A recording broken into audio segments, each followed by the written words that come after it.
All right. Okay, Frank, you want to start? Yeah. All right. My name is Frank here, and I'm in Toronto. I'm Elegance Barbershop owner, and we've been on business over 12 years, and that's it. And Yeah. right now we right now we in a situation right now where it affect everybody, especially us as barber, because right now we're waiting for the second phase. We don't even know when we're gonna be open. Right. So everybody's been home. I've been home. I'm stressful. I just like driving crazy. It drives me crazy, and I don't know what else to do. Yeah, Lowell from Onyx Barbers, co-owner of Onyx Barbers, business for 19 years. And right now we're just trying to understand how to go forward during this pandemic. And I know I want to help relieve some of these issues because it's affecting all of us in a very dire way, which is financially. And can't forget the mental aspect of this, where you've been technically handcuffed to be put on pause. And while you're watching other industries start to reopen, some of which have no real way to understand, like there isn't really anything in place to let them know, let customers know that they are certified to operate under these new conditions. Whereas we as barbers have been trained to understand the, you know, spacing between clients. We understand how to disinfect, sanitize, and all that stuff. That's just part of our regular routine. So I really want to help come to a resolution and try to figure out how we can get out of this mess. Yep. Going nuts. Look. Amen. Amen. Jen, do you want to introduce yourself now that you're full? Can you hear me now? You're good now. Oh, good. Hi, everybody. I'm Jennifer. I live in beautiful Muskoka, and I want to thank Sean for. I know, they're just opening it up, which is really great. But I want to thank Sean for inviting me. I was so honored. I'm honored to be here. Thank you. I have 2 barber shops here in Muskoka. I have one in Gravenhurst, and I opened one last year in Huntsville. So expanding and excited. But of course affected like everybody else. Haven't done a haircut since March. So I'm really happy to be here. I just want to absorb everything you've got to say. I don't know, as time goes on, maybe I'll have something good to say, but I'm going to listen. Hassan, do you want to formally introduce yourself? Sure. My name is Hassan. I will. Like Sean said, human resource, labor relations, and health and safety. I've been doing HR for about 10 years now. Started getting into that field just to help people out, just to understand better the labor relations. I enjoy training, and more recently, more health and safety side, which has a lot of legislations, a lot of compliance issues that kind of pop up. So right now, where I'm located, is more manufacturing. So we never stopped working. So as I was telling Sean earlier, we were sort of the guinea pigs in terms of working through the problem, but at the same time developing policies, procedures as we went. But such as yourselves in the barbering industry, there's procedures that's already in place. You got the way you guys practice your hygiene in terms of the customer and disinfectant. All those things, when it relates to what we do, what we did, for example, all you got to do is do an extra layer and just kind of show proof that you're doing what it takes, and you're just labeling it, right? So from a standpoint of business, I guess, it's when they said, you're essential, so you can't stop, we're kind of given the green light to just continue, right? So, you're going to have a few people fall off because they're scared, they don't want to work, right? But we're like the first generation, so to speak, that we're going to go through some of the ups and downs, and we'll share, some of the best practices as much as possible. And all you got to do is simply say, hey, what do we do? What does it look like in our workplace? And you do it. Right. There's no difference. All it is I was telling Sean, it's easier to concentrate on non-public stuff because it's easier to manage. If you're interfacing with the public, it's harder to manage. So they'll automatically say not essential. But when it comes to closing your doors and working away like most places are doing, they're just putting the onus back on the owners and saying, you know what, hey, you keep your workplace safe and running, and you don't have to worry about the public, because we lock the public out of the spot, right? The problem with this whole communication between government and small businesses is that for those that are thinking proactively, you're looking at other countries that have been through this situation already, and they are up and running. They've handled the situation, and they are getting back to what they would call the old normal, but it's the new normal. Right. Okay, and we're I'm not a math genius. I'm not a Harvard alumni or anything like this. But the question is this: at what point does it make sense that you have an industry that has health and sanitary standards built in to its requirements, and then have them open last? Like, for the simple fact that we're telling people to wash their hands now, knowing that, let's just say, like in the food industry, you're cooking, you got to wash your hands when you, like, now we have to do that for everybody. No problem.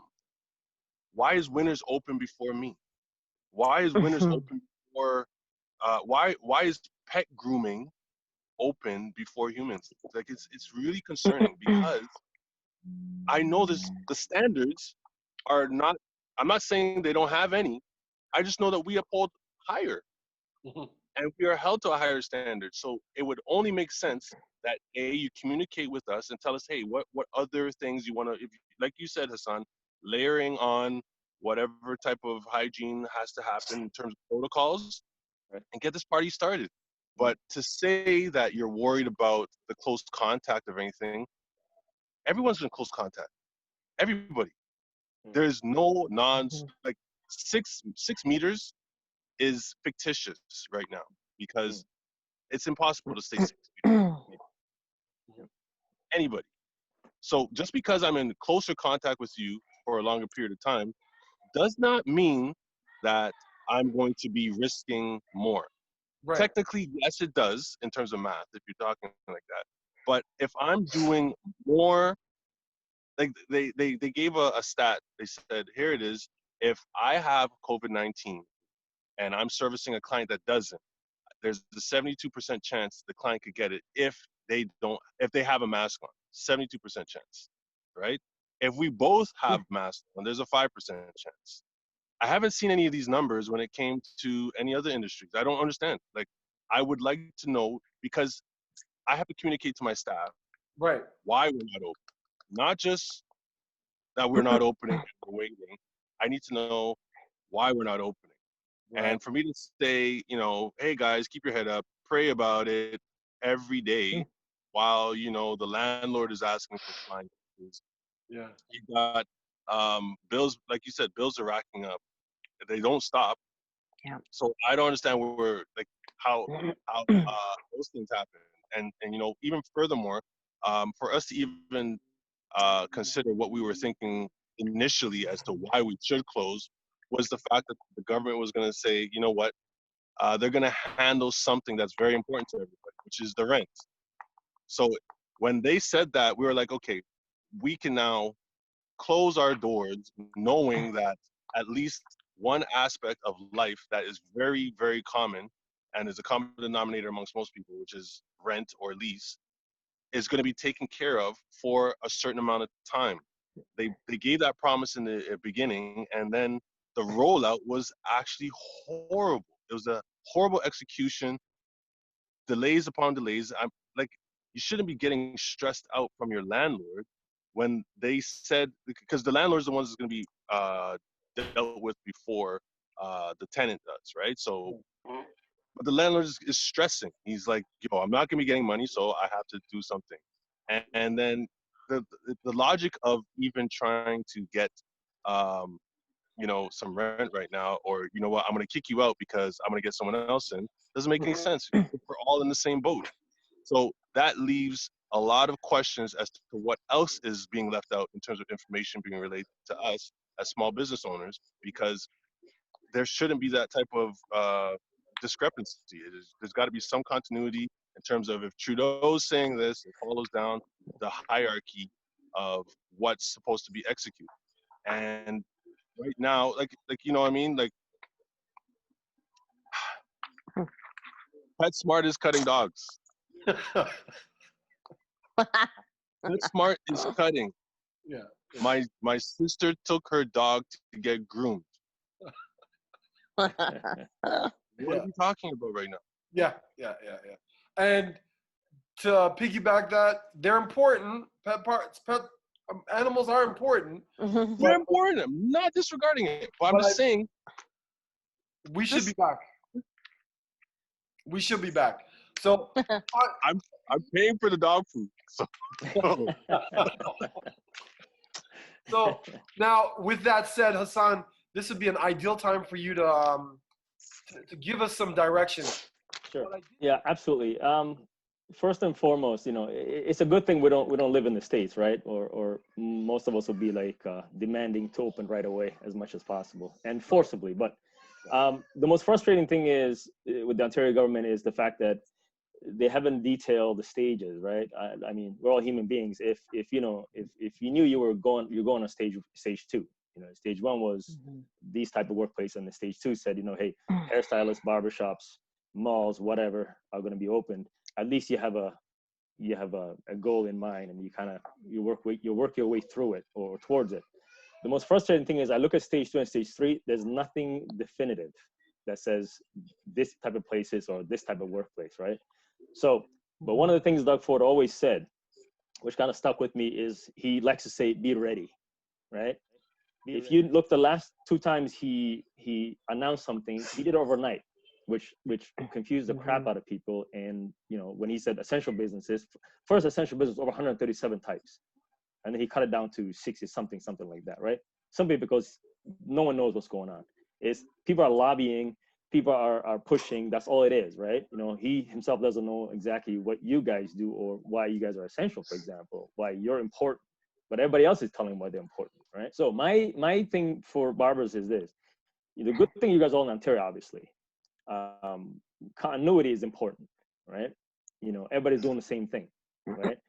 Everyone's same thing, but you can have a different shop, different layouts. I was telling Sean earlier before I think everybody came on. If anybody has a shop that has two doors, for example, you know, you just simply say one is in, one is an out, you know. Anything you can do to show that, you know, and we can kind of go through the plan, of course. But the main thing is like work those plans out. You know, you guys already do the hygiene thing perfectly, okay?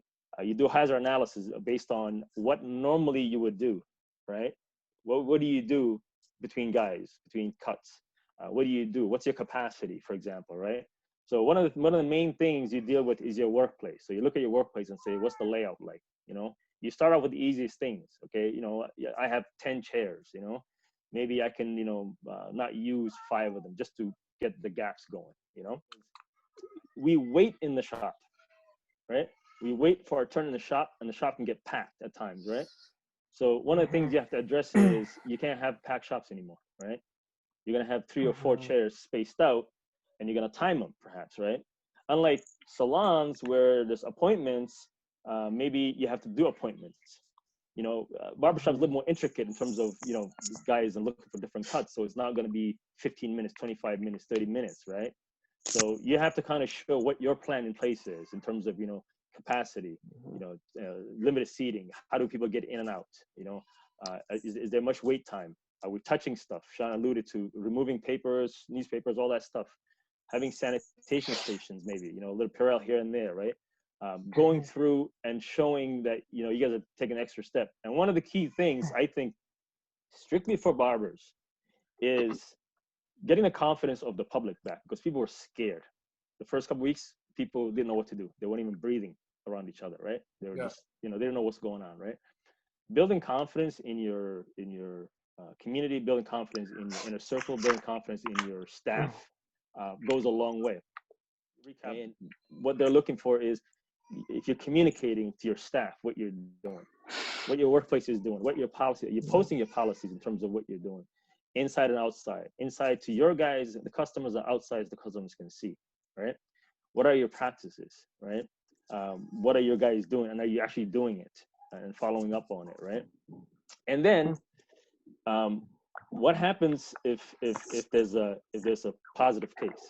Now, if a customer comes in good faith and you visually look at him, I suggest, the questionnaire, and I can show you the questionnaire that definitely has to be used, whether for those of you who have websites perhaps, or take appointments perhaps, you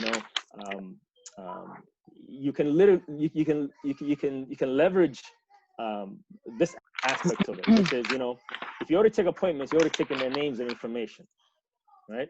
You add this layer to it and say, fill this out in terms of screening, right? And I'll tell you why that's important. So let's just take the scenario of a customer or client becoming ill, right? You have their information, right? Okay, whether they tell you or not, but let's say, hopefully they tell you, hopefully they somehow you find out. But the way they do it is that they're doing contact tracing, right? They're going backwards, and this person's where this person has been, right? So if this person can be traced back to your shop at this particular time, then now you got to help everybody else and make aware that, hey, so-and-so that was here at this time, test positive, heads up, right? That's a little more difficult. And, it's sort of hopefully it never happens, right? Hopefully your customers come in healthy, leave healthy, and it's all good to go. Your staff is more important because they're closer to you and they're there every day. The thing, Hassan. Yep. Sorry. Yep. That's the thing that's very concerning, because as a human being, you're going to travel left, right, up, down to get to where you got to go. I'm going to go to Winners and I'm going to shop there. And I'm going to pick up something. I'm going to go to No Frills. I'm going to pick up some groceries. I'm going to go to Fortino's. I'm going to pick up something there. If I pick up those items, or if I catch COVID-19 from any of those locations, then I'm singled out as the barber that has a problem. Not that I was, doing my due diligence and I went everywhere else and I caught it. Yeah, that's what sucks. That's what I'm saying. So for us to open up last, puts a big magnifying glass on us. Absolutely. For something that we've already been doing properly. So then, if any case happens, it gets blown out of proportion. Yeah. So, that person could be anywhere. That person could have got it anywhere. But if they identify, hey, I was the lowest shop, right? It's like, give me a break. Like, you've been doing whatever you were doing and going wherever. As far as traveling, though, I want to say is traveling outside the country, am I meant? In terms of your coworkers, right? So you already know, and in terms of employees, like if somebody works for you and you say, hey, you know what, even though we were shut down, have you traveled? Have you somehow left the country? They have to be honest with you, right?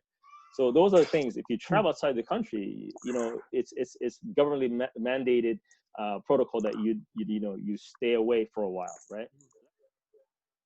Well, I wrote a letter to Ford. Sent it. Very good. I sent him a really nice letter, and I actually met him last year in front of Home Depot in Muskoka. So I used the picture kind of as a, hey, buddy, hope I can give you a free haircut sometime. Yeah. But I'd be willing to do that again and reach out to him again, because I got a generic reply. It was kind of like, I knew it wasn't him. But I want to reach out again.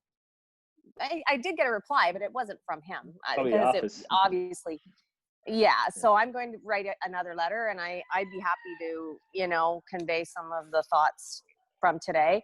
I had mentioned to him that about my own plans, personal plans to grow forward and help other barbers achieve their goals. And, that's what I'm all about, merging together with other businesses and possibly having more buying power as a group. I think that's really important. So I'm trying to build something in that direction. But I'd love to reach out to him again if anybody wants me to.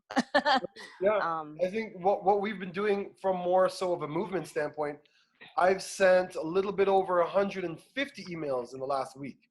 Yeah. And he hasn't replied once. Must have been the picture. It's a great picture too. You should see it. You got to go to my page. I actually have it up there. It's a beautiful picture. I'll check it out. But two ways to look at it. By opening up last, either all the mistakes and best practices have been kind of formulated that you can kind of cherry pick, and I strongly urge you do cherry pick, right? And go from there, or you're going to be one of those where they say, well, look, it doesn't even work. Why? Because people haven't gotten ready. So that's what I mean by getting ready. You know, it sucks to be sidelines for this long, but you guys as business owners, you know, I'd be looking at the closest sector to you guys, right? If they're open or if they're closed, and just talk to them and say, what do they do? And just all you do is compare best practices. Yeah, so having a plan. Yes. What we're doing right now. So everybody at this table, hopefully when this spreads to others, will have a plan. So we're not caught off guard. We're not like, oh, I got to go to Costco to get a bunch of Purell, or I've got to do this. Yeah. We already have a plan. So if we're going back in a week or 2 weeks, that was the biggest thing. You also mentioned continuity. So across the board, continuity for us as professionals, kind of on the same page. So Jennifer in Muskoka, Sean in Ottawa, Zachary and Sue Lookout, all these different barbers, all these different professionals are going around the same way. We're on the same tip. That's huge.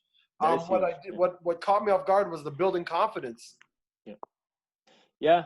Like for example, you know, if you guys can break down your clientele in terms of percentage and say, on a normal 100%, how many are, you know, one-offs, you know, drop-ins, you know, once in a while, you know, hey, can I get a quick cut, right? You know, if you can say that's a 5% or even 10%, that means 90% of your customers are return or are known people that bring other people that they know. So it's easier to build confidence in those because your reputation is already in place, right? So it's easy to say, you know, Sean's going to look after me. Lo's going to look after me. Frank is going to look after me. Jennifer's going to look after me when I get there. And you know what? I don't have to ask. I know they've done all they could because they're professionals to keep me safe. You think when somebody goes to Winners, other than their visual or Purell, you think they give a damn if things are being cleaned, honestly? You guys have to enforce some things that the 95% of those clients don't want to be enforced with. Starting with, if you say, everybody has to wear a mask. Everybody has to wear a mask. Yeah? You know? So after the cut, you can't hang out. You got to go. After cut, out the door. You can't do that, right? Remember that? So, you know, so majority of the time we hang out and we chit chat, you know what I mean? We talk about basketball, whatever, right? So building confidence again. So again, if I'm that 5%, I just dropped in and then I see 3-4 guys hanging out, right? Yeah. You know, I'm going to start to get a little antsy, right? You know, I mean, I come back. I may just tell you about not come back, but I'm saying some certain practices have to be enforced and are going to be hard. We're going through it ourselves. Right? What I find is hard is the mask guy. Just from an operational standpoint, to all the end users on this speaking and listening and watching right now, it's going to be hard to wear a mask all day in a barbershop. I got bad breath. So it's just all up in I think the best one to use is the shield. You want to cover the whole face. But yeah, I'm a heavy breather, so my shield's gonna get blocked out, bro. You need a Tyvek suit, Sean. Tyvek suit. Yeah, it's tough. Yeah, I think that's the one thing. That's the best thing is to wear the shield mask, and then start to work by appointment, 1 hour by client, and that's something I feel like it could work because we made masks as the last resort. PPE is always the last resort, right? So what is before that? Before that is social distancing, physical distancing. Let's say, but we're in the workplace. In the workplace, physical distancing. In the public, is social. So where we can't be 6 feet apart, 2 meters, consistently and honestly, right? Then, for example, you're training a new person. Example, right? So you're going to be close encounter with that trainee. So you know what? One of you guys got to wear it, right? To protect, right?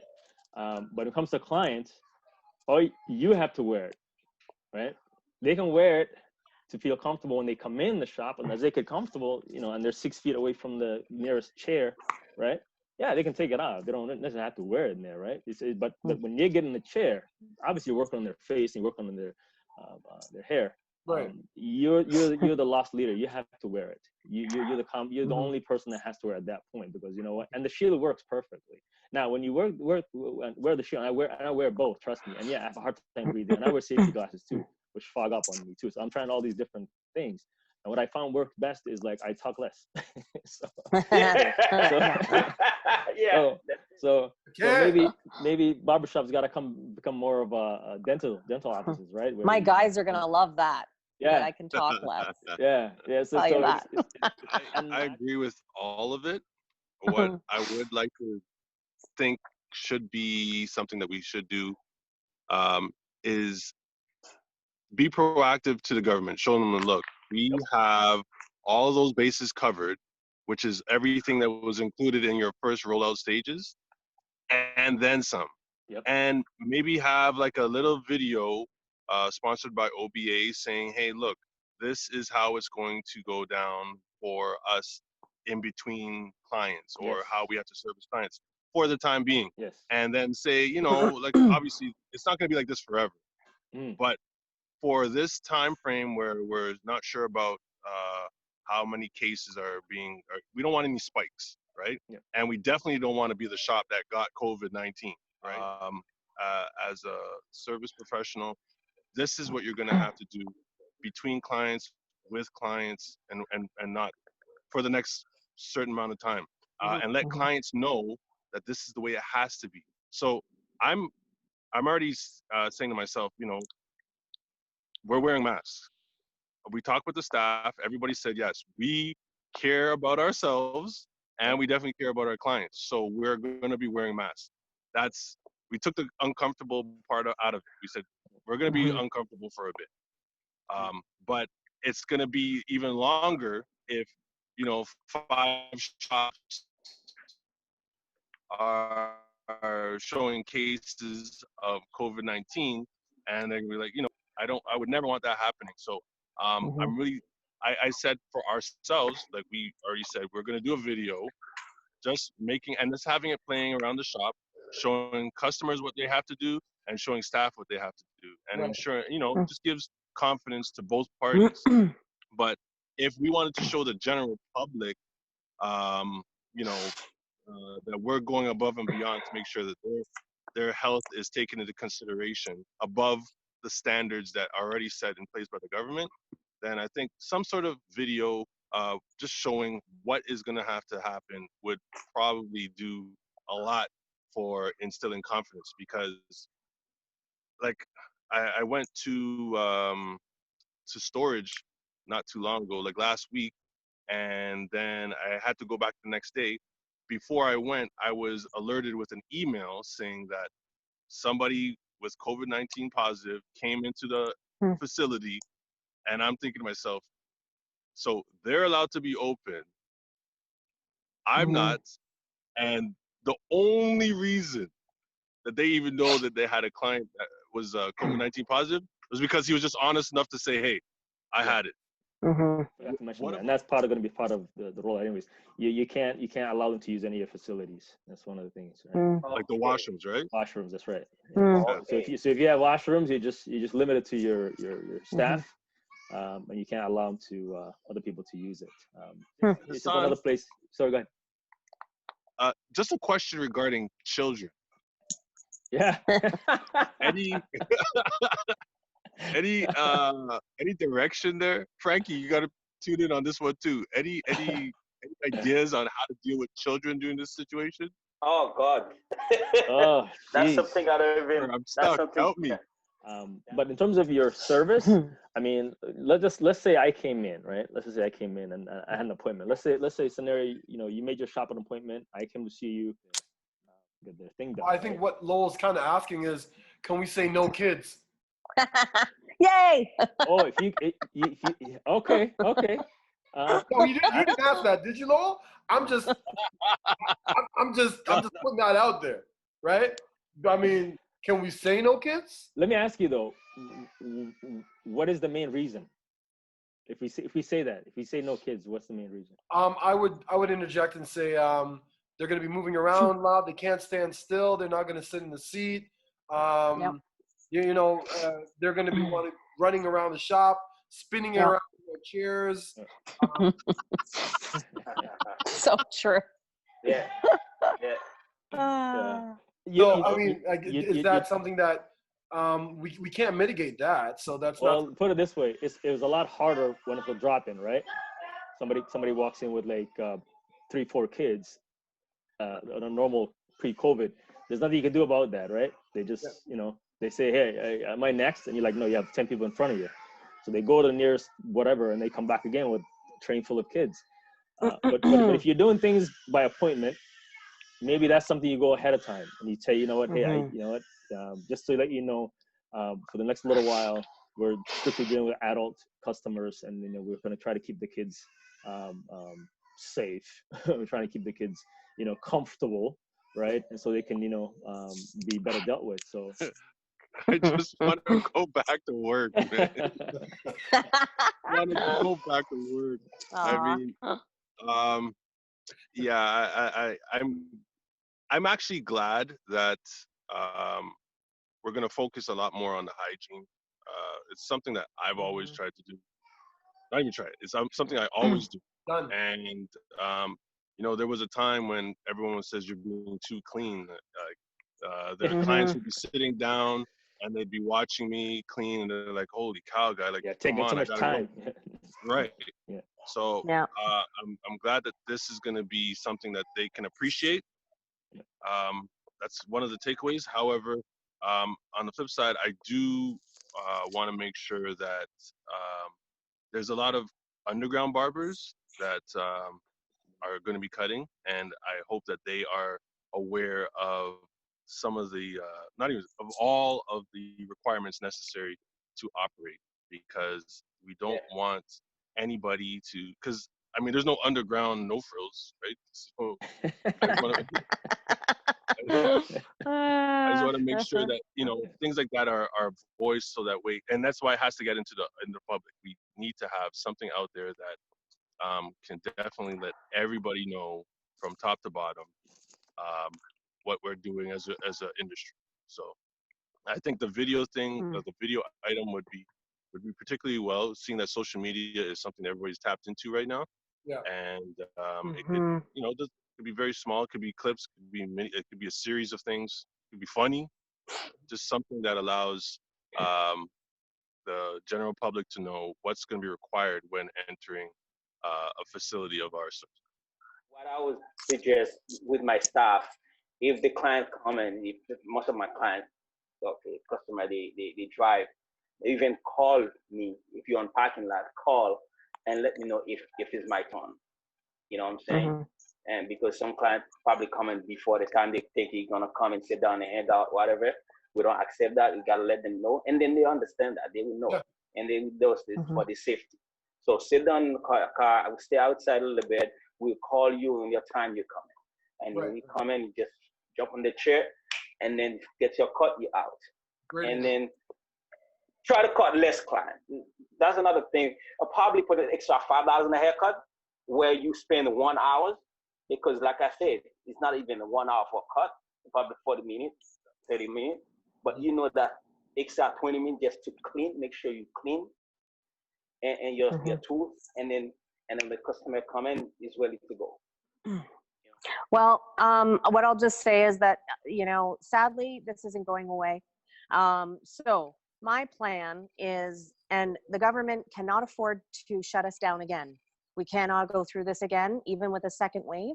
So my goal is to take the time now, and I've been doing this. My customers have been in touch with me over the last 4 months, hugely supportive, making sure that I'm okay, financially, the whole bit.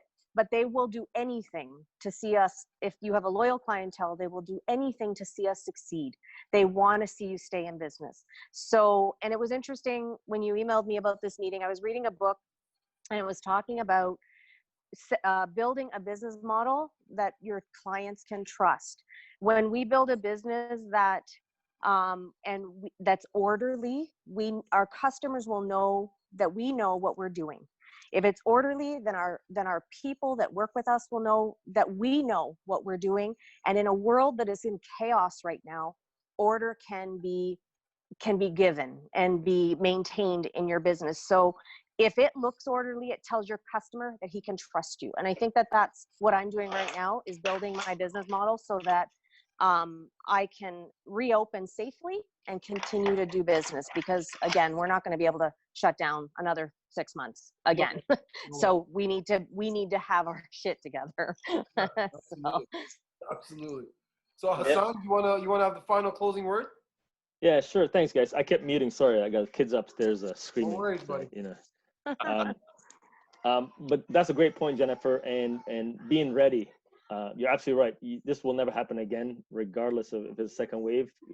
People are going to power through it, at least from the government point of view, because they can't afford to do that again. It is wise to take the time and use it as a blessing in disguise, as much as it's frustrating, to learn from everybody else's mistakes along the way. And say, yeah, that person cut corners, didn't do this. I'm going to make sure I don't do that. And you're right, Jennifer. Your customers, barbershops are one of few business models that, maybe I'm still losing hair now, but you know what, hair is going to grow, customers are going to come back, and it's that relationship. You know what I mean? Like people that there's generations that I take my kid there now, right? And my father's been with Sean, so that's 3 generations right there, right? And you multiply that, so hair is going to grow. People are not going anywhere unless you do something to completely turn them away, right? Something irresponsible enough, like Lowell, you mentioned underground, those don't represent you. And it's a shame that you have so many people who have skill sets, right? I mean, me and Sean at length talked about this kind of stuff, who have the skill set to cut hair, but not the mindset to follow the procedures, because they're not business owners like you guys, right? They're not business owners, so they can walk away in a minute, right? And then leave you all the stresses. You guys have the stresses. So by showing the government that you guys are going to take extra step and all the steps necessary to not only fortify your business, but also your operations, and say, you know what, or your industry, and say, we're here to stay. This, and you need to recognize it. And hopefully maybe on the other side is a better recognition for Ontario barbers, or barbers in general, right? Not just the hairstyling, and to understand, there is 2 veins, and there's different type of industries, although the same umbrella, so to speak, right? That they need to pay attention, right? So that you do have a voice, that you do have a sort of a client base, right? Maybe what's going on in the States, where is sort of important too, because to shed a light on a lot of ways people are being kind of oppressed in certain ways, right? And it's not just from the color of their skin, so to speak, but it's also business access and recognizing businesses. And Sean, you and I talked about it at length. So this is necessary, and now maybe the government is in right position to understand and say, if we have plans in place already, if we were recognized previously, maybe we would have been not the last to reopen, because you would have had confidence in us that we had things in place already. So that's what you got to use and say, you know what, but you can't wait on people, right? You can't wait on people and say, and then use the time off. And because at the end of the day, Doug Ford does things differently. He'll say, I'll look at it, and then tomorrow he'll say at midnight, next Tuesday, whatever. And next thing you know, the list is out tomorrow. And he's done that to us twice. Yeah. Twice, and we had to scramble, right? Scramble to not only keep our supply chain going, keep our customers aware, keep our external sales, internal sales, all these other facets, right? So be ready, have some scenario planning, and just, all you got to do is keep that customer aware, right? Say, you know what, we're good. We're going to come back. And can I say one thing too? Sure. Can I just say one thing before you go? And that is so important, because if he comes to us next week, says, yep, you can open. I'm telling you right now, I tried to order beard trimmers for clients. I have 3 clients that want beard trimmers because we can't open. And I tried to get them I can't get beard trimmers from anybody, because the US market right now, their focus is on Amazon. They do not care about Canada getting anything. So if you need capes, PPE, anything, like I've already ordered my masks for my team. I've ordered extra capes so we can wash capes instead of throw them out, because I'm hoping that will be allowed. I've got everything coming. I still don't have it. I've been waiting a month and a half. Wow. So if you want to open your shop, get your stuff now, because they'll just say, go ahead and open, and we won't have anything. And I'm telling you, our suppliers won't be able to get it, because everybody's going to need it. Yeah. We couldn't get anything in, because everything was rerouted to the health industry. Exactly. And as of end of May, everything has sort of balanced out, and we've gotten even more, just in case, waiting for the second wave, which is not the second wave of the virus, but the second wave of places opening up. So as more places start to open up, more demand is placed on a lot of the things that, you know, we were finally getting. So you're absolutely right. Get those things stocked, just in case, you know what, more places are starting to hoard again. Appreciate you all, and hopefully we'll get things back to normal. Thanks, Jen. Thank you, Sean. All right, Sean, thank you so much, Thank you, guys. Sean. Sean, your information was priceless, brother. Appreciate you guys. All right, no problem. Thank you. God bless you. See you soon. Yeah, bye, bye. Bye, everybody. Bye. Lowell, Yo. man, we done miss you, bro. Man, it's just me and you right now. Me, you, and Jen right now. I am trying to leave. I'm just trying to leave. Just trying to go. I can't seem to go. We just missed you. We just missed you. We just said bye and everything. I saw your face. Oh man. Like, what are you thinking? yo, man. I really appreciate it. Love, peace, hair grease. Another time? All right. All right, deuces, brother. God bless you. All right. See you, Sean. All right.